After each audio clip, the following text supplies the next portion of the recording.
안녕하세요. 다빈치 코딩입니다. 정보올림피아드 2012년 지역분선 중등부 2번 회전초밥 문제를 풀어보도록 하겠습니다. 백준 온라인 저지에서는 2531번입니다. 이 문제는 쉬운 초밥과 그리고 어려운 초밥으로 나눌 수 있습니다. 같은 연도 고등부 2번 백준 온라인 저지에서는 15,961번이었던 어려운 초밥 문제는 다음 시간에 풀어보도록 하겠습니다. 먼저 이 문제를 아직 보지 못했다면 영상을 잠시 멈추고 직접 문제를 풀어보고 오시기 바랍니다. 쉬운 초밥과 어려운 초밥의 차이는 문제는 똑같지만 주어지는 범위에서 차이가 있습니다. 쉬운 초밥 문제는 n이 3만까지이지만 어려운 초밥에서는 n이 300만까지입니다.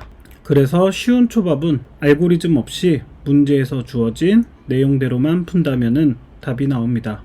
하지만 어려운 초밥은 알고리즘을 사용해야만 풀립니다. 이 문제의 제한 시간은 1초입니다. 그리고 n이 3만, 그리고 k가 3000입니다. 이것만 보고 우리는 바로 감이 와야 합니다.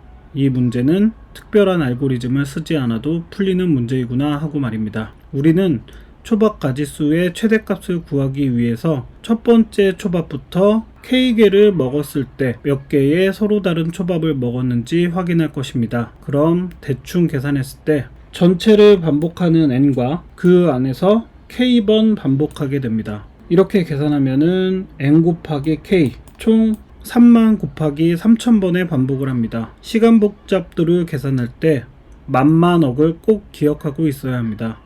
이 말은 만 곱하기 만은 억이 되고 억번의 반복은 대충 1초의 시간을 의미합니다. 그렇기 때문에 3만 곱하기 3000은 9000만이 되기 때문에 1억보다는 작고 1억보다 작다는 것은 1초라면은 이 문제를 충분히 풀 수 있는 시간이라는 뜻입니다. 그럼 우리는 이 문제를 풀기 위해 특별한 알고리즘을 사용하지 않고 문제에서 요구하는 대로 풀어보도록 하겠습니다. 그리고 다음 시간에 알고리즘을 사용해서 어려운 초밥도 같이 풀어보도록 하겠습니다. 이 문제를 풀 때 귀찮게 하는 요소가 두 가지 있습니다. 첫 번째는 회전초밥 벨트를 통해 처음과 끝이 연결되어 있다는 것입니다. 그래서 마지막 초밥을 시작으로 마지막 초밥을 먹고 다음 초밥은 첫 번째 초밥으로 넘어와야 합니다. 복잡하게 현재 먹는 초밥의 인덱스가 n보다 큰지 안 큰지를 따져서 크면 n을 빼주는 방법도 있지만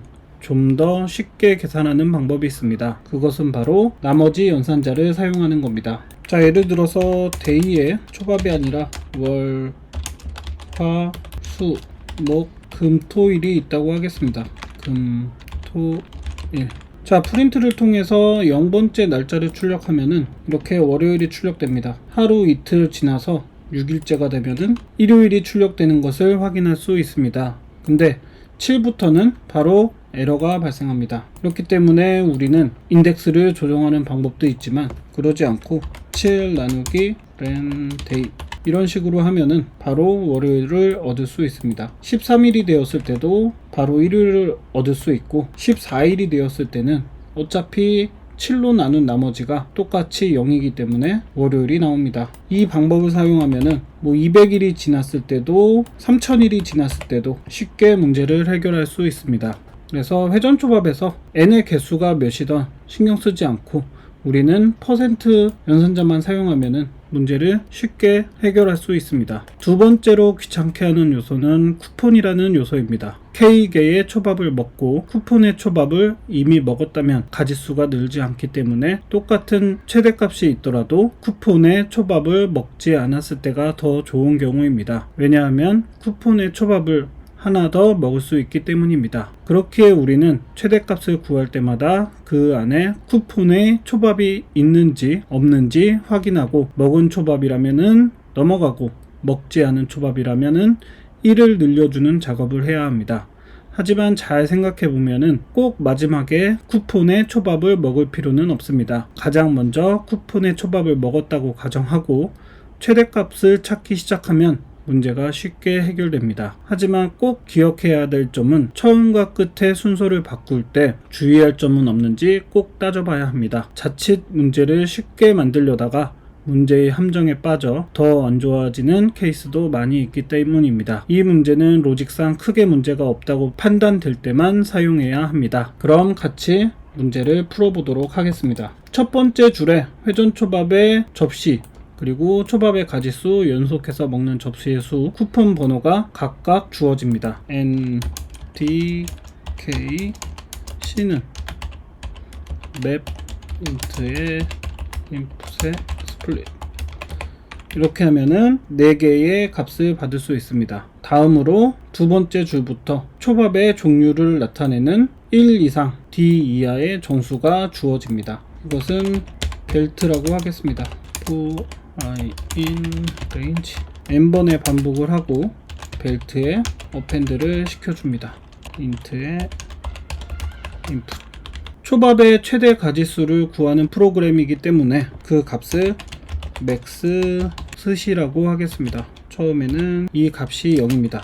그리고 이제 n개의 초밥이 있기 때문에 n을 돌면서 초밥을 먹는 로직을 만들어 보도록 하겠습니다. 자, 맨 처음에 우리는 쿠폰에 있는 초밥을 먹었다고 가정한다고 했습니다.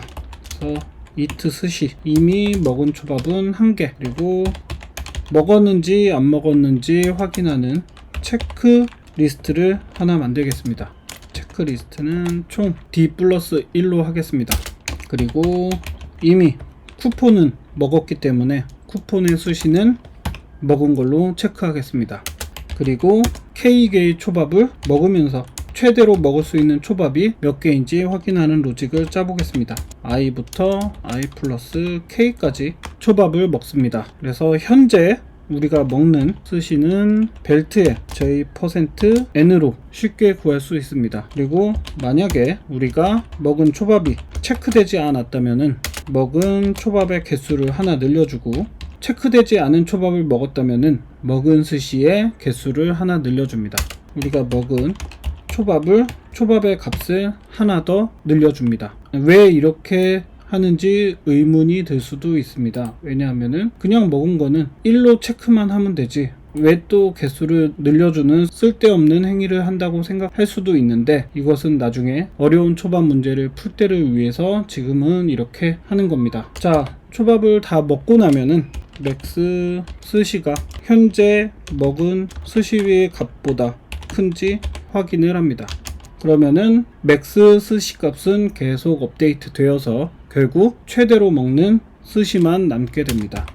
그리고 마지막에 프린트 맥스 스시를 해주면은 문제를 해결할 수 있습니다. 실행을 시켜보고 예제 입력을 복사해서 입력을 해보면은 5라고 나오는 것을 알 수 있습니다. 자, 우리는 간단하게 회전 초밥 문제를 문제에서 시키는 대로 요구사항대로 풀어보았습니다. 그럼 다음 시간에는 알고리즘을 사용해서 좀 더 복잡한 어려운 초밥 문제를 풀어보도록 하겠습니다.